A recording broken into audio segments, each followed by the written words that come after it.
It's like no other.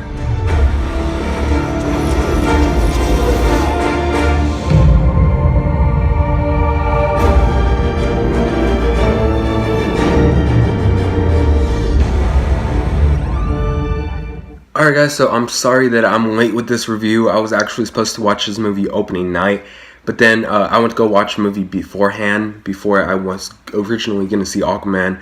And then before that movie even started, I got called in for a job interview for the next morning, and this movie was going to end pretty late, so I had to end up skipping on this movie. You know, my friends saw it, but I didn't see it with them. I just rather go to that job interview than watch a movie that I could watch any other given time. And then the holidays came, and those were very busy. And then I got a little sick. I'm not sure if you guys are noticing, but my voice might be a little weird, or different at least. But yeah, I did go see Aquaman. I saw it after my interview on Saturday in IMAX, and then the next day, my dad told me he wanted to go see Aquaman in theaters, and I had to go with him, of course, and I would go see it with him in IMAX as well. I'll talk about the IMAX experience after the review for the actual movie itself. But anyways, let's get into this review. So basically, a little bit of the storyline in Aquaman. We basically have Arthur, who must claim his place as king to stop his evil half-brother from moving on with his plan of having a war and also bringing it to Earth. And to do so, Arthur must find an ancient trident that would only make him more powerful. And look, the DCEU isn't exactly in the best shape or form. Man of Steel, fine movie. Batman vs Superman, it's a mess. But if you watch the Ultimate Edition, which I actually own on Blu-ray, the Ultimate Edition is actually pretty damn good. So that version of the movie is actually really good. Suicide Squad, really enjoyed it at first. The first few times when I watch it, and then the more and more I watch that movie, the more I find problems with it. I still think it's a really entertaining movie, but overall, I don't hate the movie. I just think it's fine. Justice League last year, I really dug that movie a lot when I saw it. And then the more I think about it, the more I also have problems with that movie. And not to mention, Justice League brought us the worst villain in DCEU. Steppenwolf was just an awful villain. And then Wonder Woman, best DCEU movie, and actually a really good movie in general, despite its weak villain. And of course, now joining us is Aquaman. And to be honest, I never thought I wanted an Aquaman movie, since I never really ever took him serious as a comic book character. And then I saw him in Justice League, and he was one of the best parts of that movie. Jason Momoa killed it. And man, I just really wanted this movie ever since I saw Justice League. And then I saw those trailers to this movie, and the trailers kind of made this movie look like a huge mess, being honest with you guys.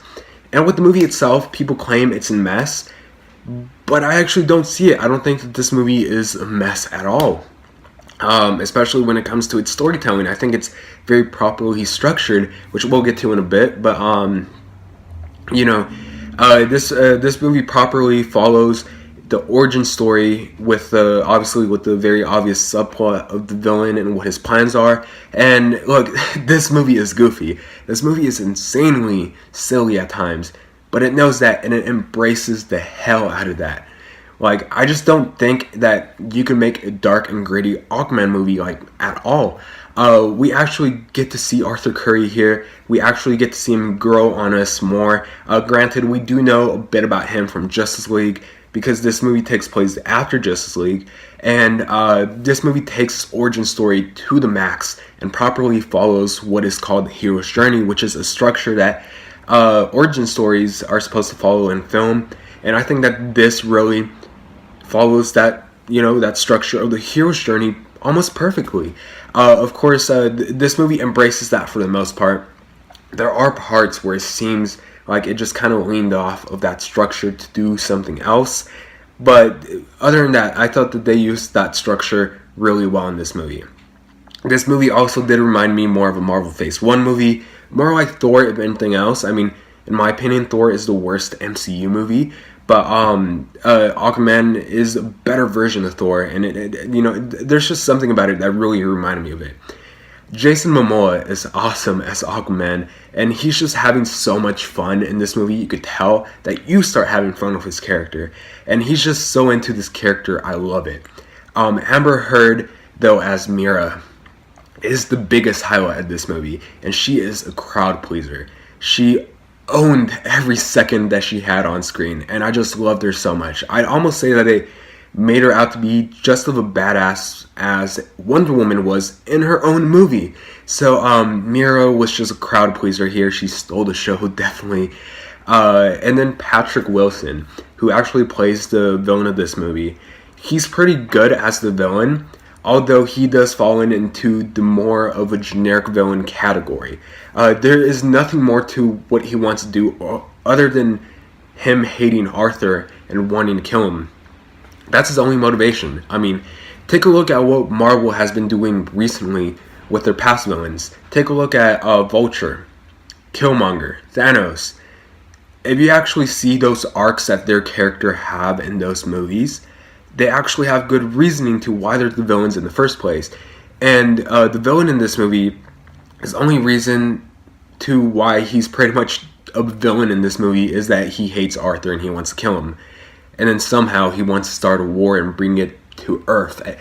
To me, it doesn't make a whole lot of sense. I thought Patrick Wilson did really good in this role, but I just think that the character's arc in this movie isn't exactly the best.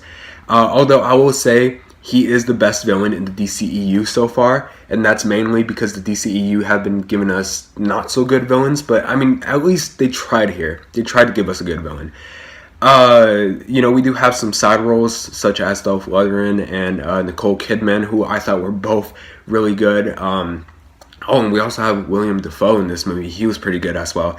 And by the ways, the visuals and the VFX here are just insanely off the charts. They are just so vivid, so nice that I just ended up loving every shot of this movie that was under Atlantis.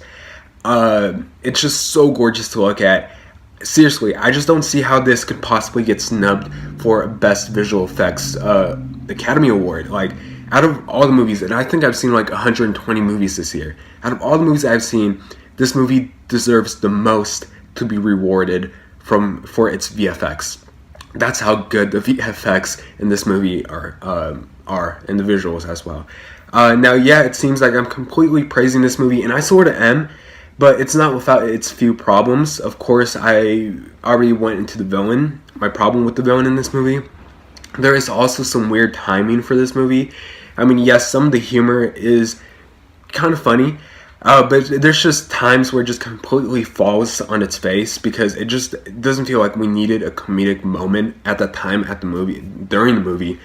And there are just another problem that I had with this movie is that there are some very obvious storylines in here that are just completely pushed to the side and just ignored for almost the whole movie. Like the Black Manta storyline, I actually forgot to talk about his character, mainly because I kind of forgot he was in this movie. He was a badass character, but and his storyline worked in this movie, but it wasn't necessary. The only reason why Black Manta was in this movie was to set up a sequel, and that's about it. I think if you could have removed all those scenes with Black Manta, nobody would notice that he was even supposed to be in this movie in the first place. And this movie is also a tad too long. I actually felt like there were some scenes that didn't belong here, not just the Black Manta storyline, but some other scenes that I think that probably didn't need to be in this movie at all. And I think that maybe cutting those scenes, I think we would have still gotten a really good movie, just like as it is right now, just that now it's just a little too long. The screenplay here, for the most part, is really, really darn good. But damn, there's just sometimes in this movie where some of the writing or some of the dialogue in this movie just really took me away because of how silly or how bad the dialogue was. Now, needless to say, Aquaman, it's a really good movie. Of course, it's not without its problems, and I think that DCEU is getting really damn close to actually, aside from Wonder Woman, of course, which is actually their only great movie, and then Aquaman is their really good movie. I think that DCEU is damn close to coming to Marvel standards, in my opinion. I really cannot wait till Shazam comes out. I was actually looking forward more to Shazam than Aquaman, but it's after seeing what they did with Aquaman, I have more faith now in Shazam. So with that being said, Aquaman is a movie that you can watch on a matinee or discount day. Hell, I'd even say pay full price for this movie, and you're really going to have a good time. With that being said, I'm going to give Aquaman a B. Well, DCU proved us wrong, and I just never really thought that an Aquaman movie would have ever worked. I mean, yeah, Jason Momoa is really good in this role, but I just didn't know that this movie was really going to work out well. I mean, we got laser sharks, we got octopuses playing drums in this movie, we got fucking narwhals killing people in this movie, which is probably my favorite scene during the gigantic third act of the movie. I just fucking love the narwhals in this movie. But anyways, have you guys seen this movie? Oh, and by the ways, IMAX. Way to watch this movie. They actually expand about 90% of the movie to fill up the whole entire IMAX screen. So you're not going to get those black bars on the bottom and on top. That's only 10% of the movie, but the rest is filled up to cover the IMAX screen. And the sound mixing in this movie is just... Sound mixing is awesome in this movie. And hearing it in IMAX, you know, having sound coming from many different directions in that IMAX auditorium, perfect experience. I recommend the IMAX version of this movie for sure. Maybe even IMAX 3D. I heard that the 3D was really good. My IMAX theater only had IMAX 2D, but you know, IMAX, the way to watch this movie, trust me. Anyways, have you guys seen this movie? Have you guys seen it? What did you guys think about it? Tell me in the comment section down below. How does this movie compare to you guys with the other DC movies? I'd say that this is probably my third favorite DCEU movie. I'd say Wonder Woman, then the Batman vs Superman Ultimate Edition, then Aquaman, then Batman vs Superman theatrical cut, and then I'd probably say Suicide Squad as my fifth, and then my least favorite is probably Justice League. But that's my personal ranking. I'm wondering too how your rankings for the DCEU look like. But anyways, thanks so much for watching. Please like and subscribe, and I'll see you guys later.